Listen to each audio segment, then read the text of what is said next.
Felipe Martins, inclusive, ele também teve a família toda ameaçada, inclusive a avó dele, tá? Que isso eu sei. Então, seguiu ali 6 meses preso, ficou 10 dias numa solitária, ele foi trocado de prisão no meio da noite, 2 horas da manhã, acordado de sopetão. Vamos sair, vamos trocar. E o Felipe, ele teve, inclusive, a capacidade de avisar a esposa, a Annelise, que, olha, prepare-se, prepare a nossa família, porque se eu tiver que ficar na prisão 1 ano, 2 anos, 3 anos, eu vou ficar, mas eu não vou inventar o que eles querem ouvir. E assim a gente sabe muito bem o que aconteceu. O que eu queria perguntar para o doutor Chiquini, Lacombe, doutor Chiquini, nesse caso, vamos supor que no melhor dos mundos caia uma luz divina ali no Supremo Tribunal Federal, na primeira turma, no Alexandre de Moraes, e eles falem, realmente isso aqui é fruto da árvore envenenada. Como eles fazem? Como eles fariam para voltar a fita sem liberar o presidente Bolsonaro? Se eles querem, por exemplo, continuar a perseguição, porque eles não vão simplesmente anular tudo e dizer nós erramos, isso aqui tudo é uma baita mentira. Mas o que eles fariam? Porque a peça da PGR, doutor Chiquini, se eu não me engano, ela está ah, praticamente toda embasada nas delações do Cid, não é isso? E aí voltaria para aquela denúncia da PGR, anularia a denúncia, o ministro falaria para a PGR, você tem que apresentar outra denúncia. Eu sei que no Brasil tudo é incerto, mas nesse caso, o que poderia acontecer?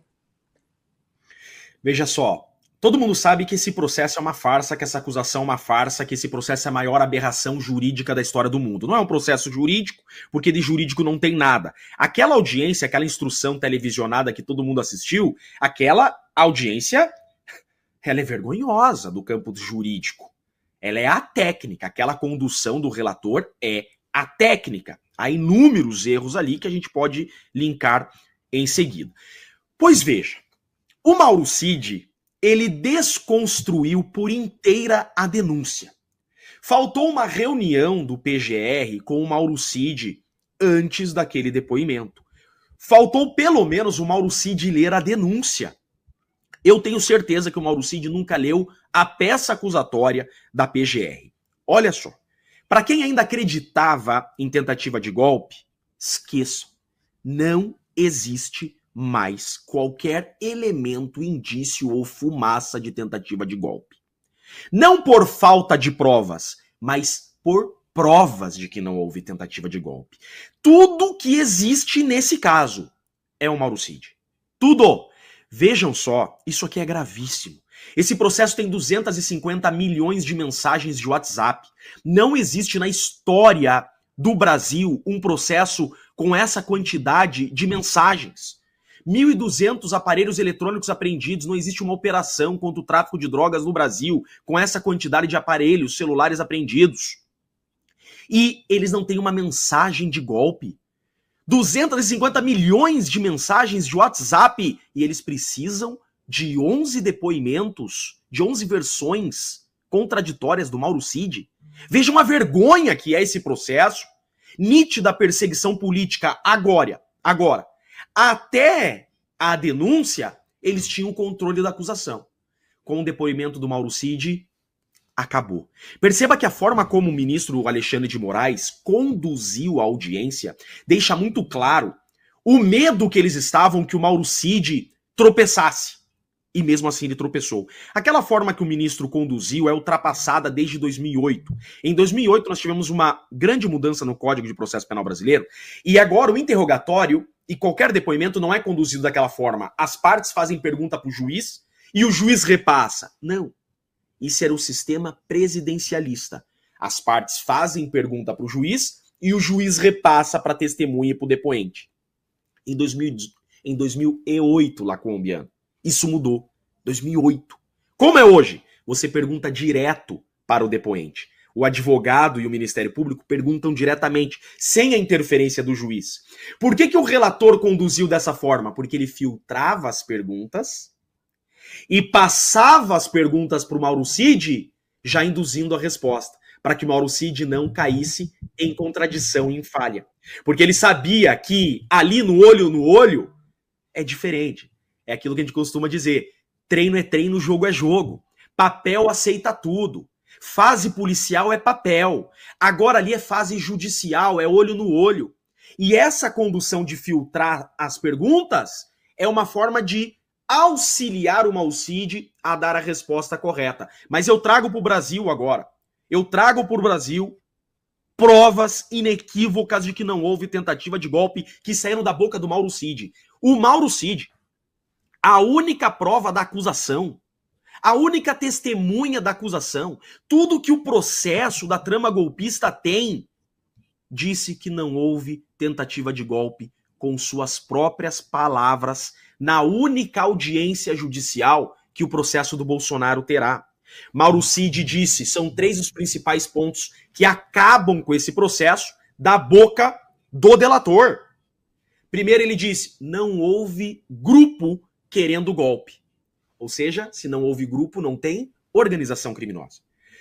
Bolsonaro está sendo processado por organização criminosa, Felipe Martins, meu cliente, os demais acusados, por organização criminosa. Organização criminosa é a união de 4 ou mais pessoas estruturalmente organizadas com divisão de tarefas. Mauro Cid disse, nunca houve grupo querendo golpe. O que havia eram bravateiros isolados que o presidente sequer dava atenção. Acabou a organização criminosa. Segundo ponto. Ele disse que a principal reunião, vejam isso, a reunião que prendeu Felipe Martins, a reunião que processa os 38 acusados, a reunião que é chamada de trama golpista, a principal reunião desse processo. O Mauro Cid disse que nessa reunião não trataram de golpe, que nessa reunião apenas criticaram o ministro. Que tentativa de golpe é essa? Criticar o ministro. Aí o ministro alerta. Você está compromissado, Mauro Cid, você não pode mentir. Ele fica todo desconcertado. E ele não consegue sustentar a mentira. E ele diz, pois é, ministro. Pois é, de golpe não falaram, mas criticaram o senhor. E o terceiro e último ponto, que também contradita a denúncia. A denúncia, veja, o meu cliente está preso por isso, eu já fiz um pedido de liberdade com base nesse ponto. A denúncia, o relatório final da PF e a denúncia dizem: o ministro Alexandre de Moraes seria morto pelos Kid Pretos, né? E os demais ministros seriam presos. É isso que está na denúncia. A acusação fala isso. Bolsonaro está sendo processado por isso. Mauro Cid, na presença do juiz, ele disse: Alexandre de Moraes seria preso e não morto, e mais nenhum ministro seria preso. Gente, vocês viram alguma imprensa tradicional dando essas informações, esses 3 pontos?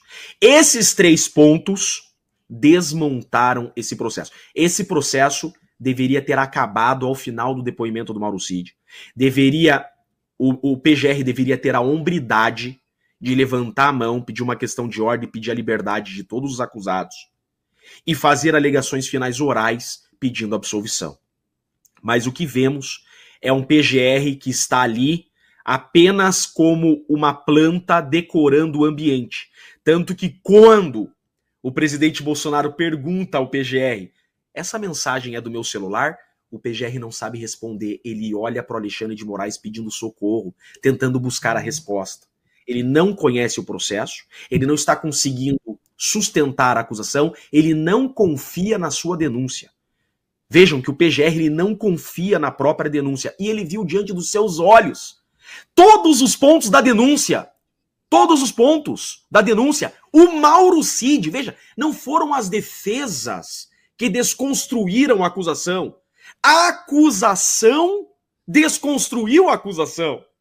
Na falta de provas, a acusação só tem o Mauro Cid. O Mauro Cid disse: não houve tentativa de golpe. E o Brasil viu. Isso foi televisionado. Isso está gravado para sempre no YouTube da TV Justiça. Esse processo é uma farsa e é impossível que ainda exista quem defenda essa farsa.